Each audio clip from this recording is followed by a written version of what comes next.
सभी भक्तों को श्री शिवाय नमस्तुभ्याम हर हर महादेव। यदि नारी के शरीर में कोई समस्या है, फिर वो पीरियड से संबंधित हो या फिर पीसीओडी की दिक्कत हो या फिर एग्स नहीं बन रहे हो, तो आप इन 5 में से किसी भी एक उपाय को अवश्य कीजिए। निश्चित रूप से आपकी वो समस्या धीरे-धीरे समाप्त हो जाएगी। तो सबसे पहला जो उपाय है, सबसे पहले उपाय में आपको क्या करना है, तुलसी माता का जो क्यारा हो आपके घर पर, उस क्यारे में से आपको तुलसी के 3 दल यानी कि 3 पत्ते तोड़ लेने हैं। तुलसी के 3 पत्ते और 7 चने की दाल के दाने लेने हैं। अब इन 3 तुलसी के पत्ते और 7 चने की दाल को एक कटोरी में रख दीजिए और जो तुलसी का क्यारा है उसी के पास इस कटोरी को रख दीजिए। अब सुबह-सुबह आपको क्या करना है, आपके हाथ की अंजलि में जल लेकर 3 बार तुलसी के क्यारे में आपको जल डालना है। 3 बार तुलसी के क्यारे में जल डालिए और उसके बाद में जो कटोरी में आपने 3 तुलसी के दल और 7 चने की दाल रख रखी है, तो उसको उठा लीजिए। दिन भर में इन तुलसी के दल और चने की दालों को खाइए। सुबह से लेकर शाम तक आपको थोड़े-थोड़े तुलसी के दल और चने की दालों को खा लेना है। यदि आपके पीरियड से संबंधित कोई समस्या होगी या पीरियड नहीं आ रहा होगा, तो इस उपाय को करने के बाद में निश्चित रूप से आपकी वो समस्या समाप्त होना प्रारंभ हो जाएगी। अगला जो उपाय है, यदि पीरियड से संबंधित कोई समस्या है या पीसीओडी की दिक्कत चल रही है या शरीर में और कोई दिक्कत है, तो आपको क्या करना है, घर पर ही अपने हाथ में जल लेकर माता अस्कनी का नाम लेकर, कौन सी माता, माता अस्कनी का नाम लेकर पहले थोड़ा सा हाथ में जल ले लीजिए, फिर माता अस्कनी का नाम लीजिए और अस्कनी का नाम लेकर उस जल को पी लीजिए। प्रतिदिन आप यदि ये उपाय करते हैं तो धीरे धीरे आपकी वो समस्या समाप्त होना प्रारंभ हो जाएगी, शरीर में कैसी भी समस्या हो। अब हम चलते हैं तीसरे उपाय की तरफ। तो तीसरा जो उपाय है, उस उपाय में आपको क्या करना है, सोमवार के दिन, या तो आप किसी भी सोमवार को जा सकते हैं या फिर सोमवार की अष्टमी के दिन जाइए तो ज़्यादा उचित रहेगा। 21 दुर्वा लेनी है आपको और 21 दुर्वा को लेकर उसका वट बना लीजिए। 21 दुर्वा का वट बनाइए और वट बनाने के बाद में जो शिवलिंग में अशोक सुंदरी का स्थान होता है, जो माता अशोक सुंदरी का स्थान होता है, उस स्थान पर आपको वो दुर्वा समर्पित करनी है। 21 दुर्वा का वट बनाकर समर्पित कीजिए। समर्पित करते समय कुंदकेश्वर महादेव का नाम लीजिए। कुंदकेश्वर महादेव का नाम लीजिए और फिर इस 21 दुर्वा के वट को उठाकर वापस ले आइए। प्रतिदिन एक एक दुर्वा खाना प्रारंभ कर दीजिए। निश्चित रूप से आपकी जो भी शरीर की समस्या होगी वो समाप्त हो जाएगी। अब हम चलते हैं अगले उपाय की तरफ। तो अगला जो उपाय है वो है 1 बेलपत्र और 7 कलश जल वाला उपाय। बेलपत्री के वृक्ष के नीचे प्रदोष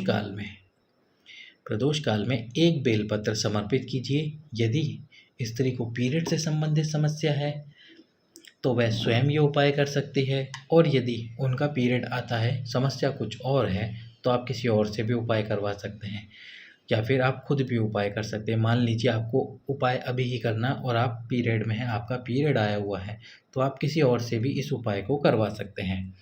तो इस उपाय में आपको क्या करना है, 1 बेलपत्री के वृक्ष के नीचे प्रदोष काल में समर्पित करवाना है। जब बेलपत्र समर्पित हो जाए तो जो बेलपत्र की बीच वाली पत्ती है, उस पत्ती पर 7 कलश जल कुंदकेश्वर भगवान का नाम लेकर समर्पित करवाइए। 7 कलश जल, 1 कलश से 7 बार नहीं, 7 कलश जल समर्पित करवाना है एक एक करके। और फिर जो बेलपत्र समर्पित कर रखा था, उस बेलपत्र को उस माता या बहन को खिला दीजिए। जो भी समस्या होगी वह समस्या समाप्त हो जाएगी। अब हम चलते हैं अगले उपाय की तरफ। तो अगला जो उपाय है, शरीर में आपकी कैसी भी समस्या हो तो एक लाल कलर का फूल प्रतिदिन भोलेनाथ के शिवलिंग में जो अशोक सुंदरी का स्थान होता है, उस स्थान पर समर्पित कीजिए। लाल कलर का फूल भी कौन सा लेना है, जो गुड़हल का फूल आता है, गुड़हल का जो फूल आता है उस फूल को लीजिए और उस फूल को माता अशोक सुंदरी वाले स्थान पर समर्पित कीजिए। समर्पित करने के बाद आपकी जो समस्या है वो भोलेनाथ से बोलिए और उस फूल को उठाकर वहीं चबा चबा कर शिवलिंग के सम्मुख में ही खा लीजिए। प्रतिदिन आप ये उपाय करना प्रारंभ कीजिए। निश्चित रूप से जिस समस्या से, जिस परेशानी से आप जूझ रहे हैं, वह समाप्त होना प्रारंभ कर होती जाएगी। और जब समस्या पूर्णतः समाप्त हो जाए तो फल जो आप फूल हैं खा रहे हैं उसको खाना बंद कर दीजिए। या आपको ऐसा लगता है समस्या आधी हो गई है तो भी आप बीच में फूल खाना छोड़ सकते हैं। अब हम चलते हैं अगले उपाय की तरफ। अगला जो उपाय है, यदि आपके बच्चेदानी से कोई संबंधित समस्या है या फिर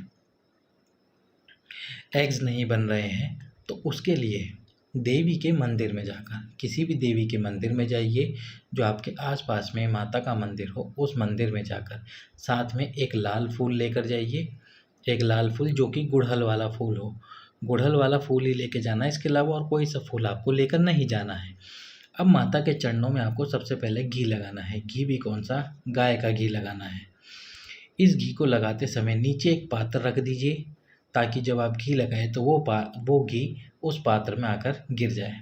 पर यदि पात्र रखने का स्थान ना हो तो पहले घी लगा दीजिए माता के चरणों में और फिर उसी घी को उस पात्र में जो आप लेके गए हैं उसमें निकाल लीजिए, अलग से पात्र में निकाल लीजिए।